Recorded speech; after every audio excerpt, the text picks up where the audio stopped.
Well, good morning, and it's a brand new Monday morning, brand new problems, and brand new week ahead. And I'm happy to say that the weather is just terrific again. They keep on saying it's going to rain, and it doesn't. Perhaps we're heading for a Saudi type weather. Good morning, it's Keith Hayes, as usual, with Mirador Television's Break an Egg. This morning, broadcasting from outside the District Council, because we have one or two things to say about them, and one or two things to say about lots of other things, as we quite often do. Hang on, perhaps I may have my somewhat aging face in front of you for a few moments. I am getting a bit disturbed about this demand all around for people's votes and people this and people that, and in fact got probably into quite a heated discussion last night with somebody that I thought was actually probably a very sane and sensible journalist, and indeed he is. But it's amazing the passions that are aroused when it comes to oh, excuse me, well, morning cough. I'll have a second go. It seems to me that there is a fine line between being able to demonstrate sensibly and about particular things, and demonstrate in a sensible way, and not the way that the eco warriors did by ripping half of London apart over 3 days and preventing people to get to work and so on and so forth. That is just downright irresponsible, but it also verges on anarchy. And because our parliaments and our councils have gotten themselves into such one hell of a mess as far as democracy is concerned, we are, in my view, very close to seeing anarchy on our streets, because the present administrations seem incapable of governing. And if they are incapable of governing, perhaps they should quit. But my latest row, if you like, and my latest upset is Sadiq Khan, who is the he's not the Lord Mayor of London, he's the Mayor of London. And he has entered into a slanging match with Donald Trump. Now, the fact is, one is the Mayor, and that position demands respect. The other is the President of the United States, the head of their state. And he demands respect. The position demands respect. Donald Trump is a very controversial figure. He does all sorts of damn silly things.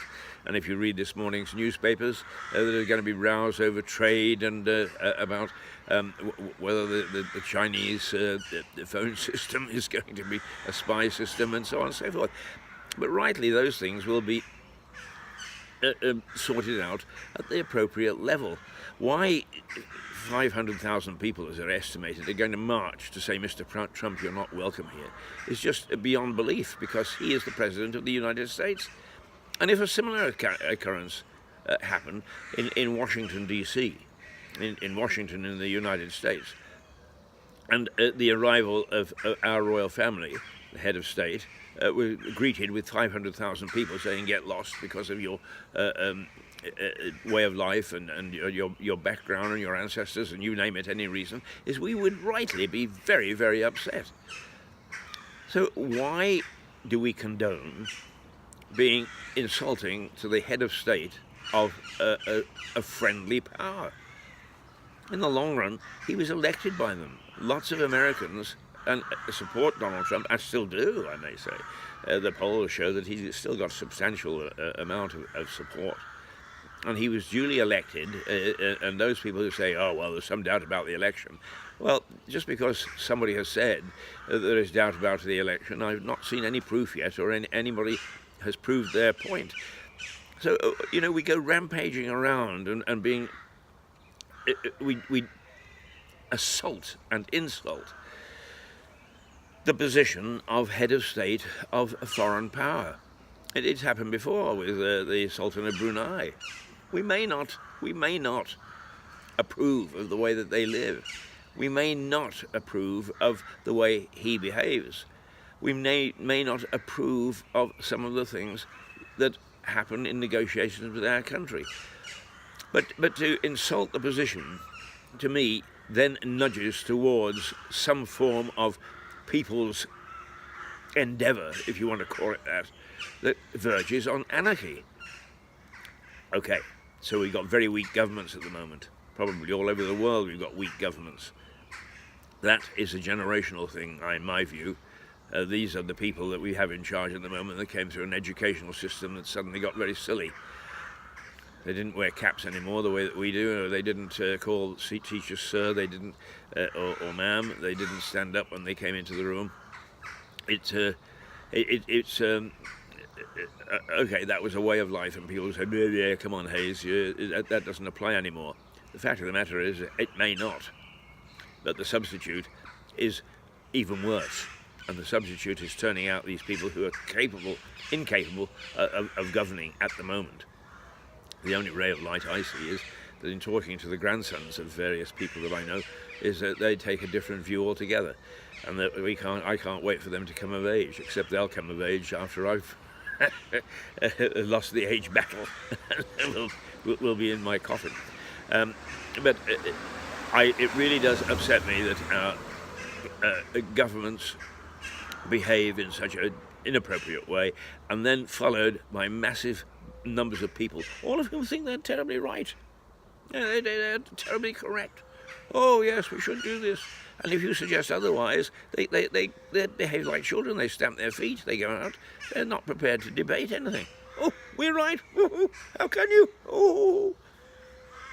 Well, life has changed considerably, and I can't wait for it to change back, because we're in a daft era at the moment, and short may it live, and soon may we get back to some sort of common sense, both at the governance level and at the people level.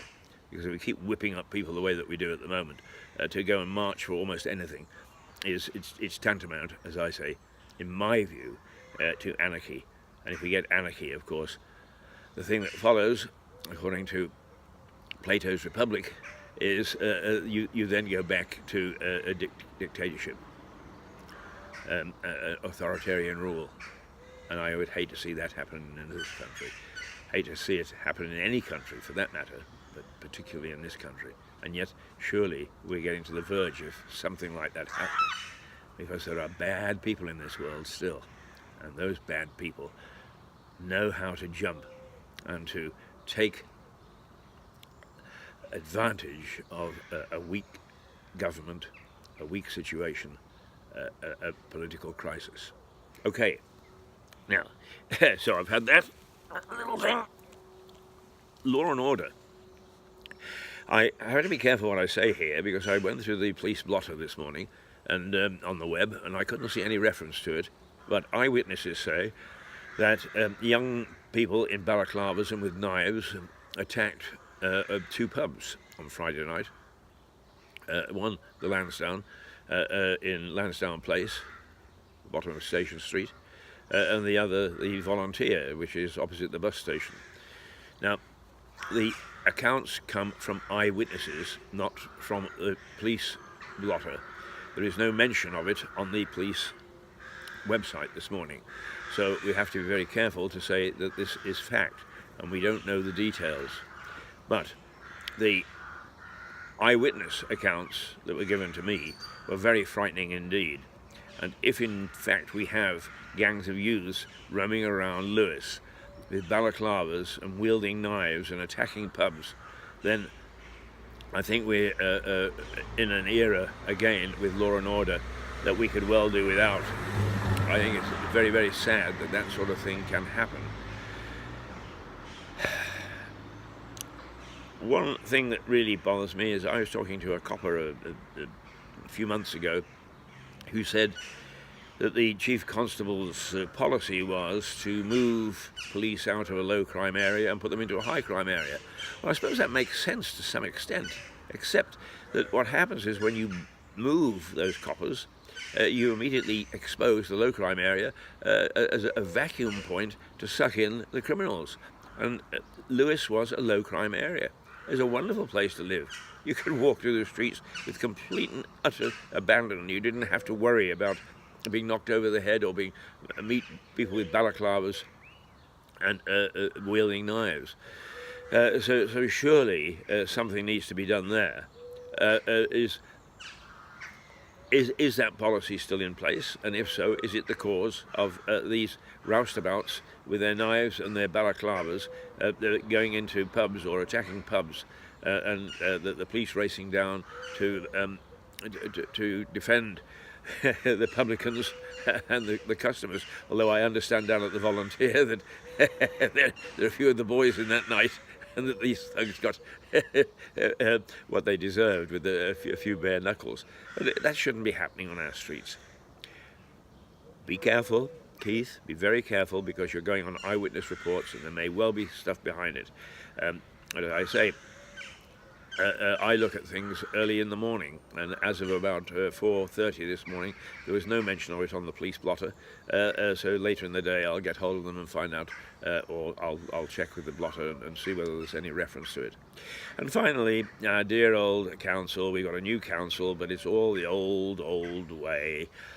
I started to get letters, and all sorts of other people tell me that they're getting letters with the threat of court action for not paying a council tax. Well, I paid my council tax according to an agreement that I made the last time I went to court, when the council did not want to go into court.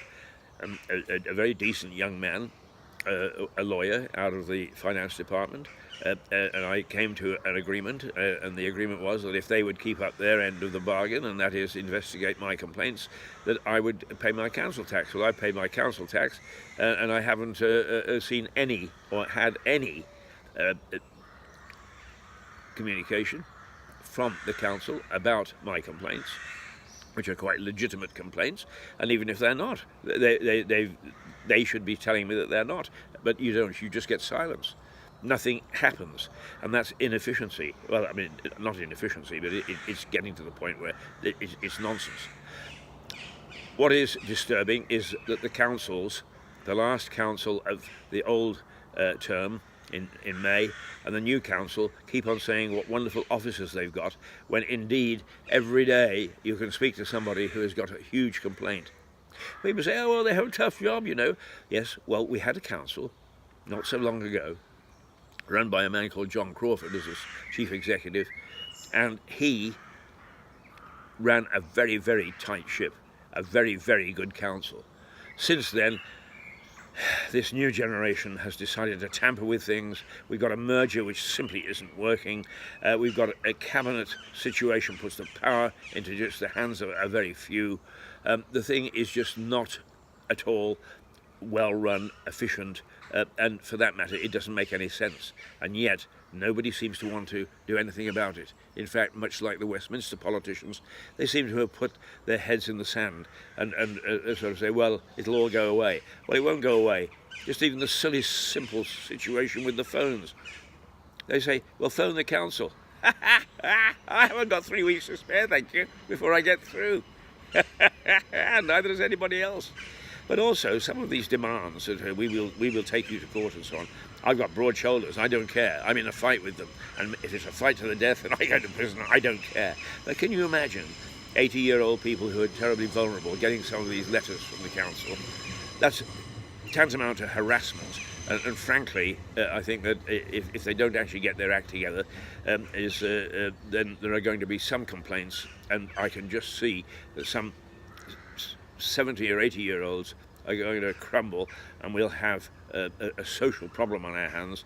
And I am also told by our good friends down at Lewis Eye that the track record of Lewis Council on holding to its social responsibilities is pretty damn poor. Come on, we've got a new leader, we've got a new chairman. Get your act together, chaps. And quickly. You're there to serve us. That's what we voted for. And I said before the election, we expect you to do things. If not, we're going to be on your tail. Because now you've got a local media, and it's increasing. It's going to keep an eye on you. Oh, what a wonderful Monday morning. I love being able to have these rants. Okay, for the moment, toodle pip.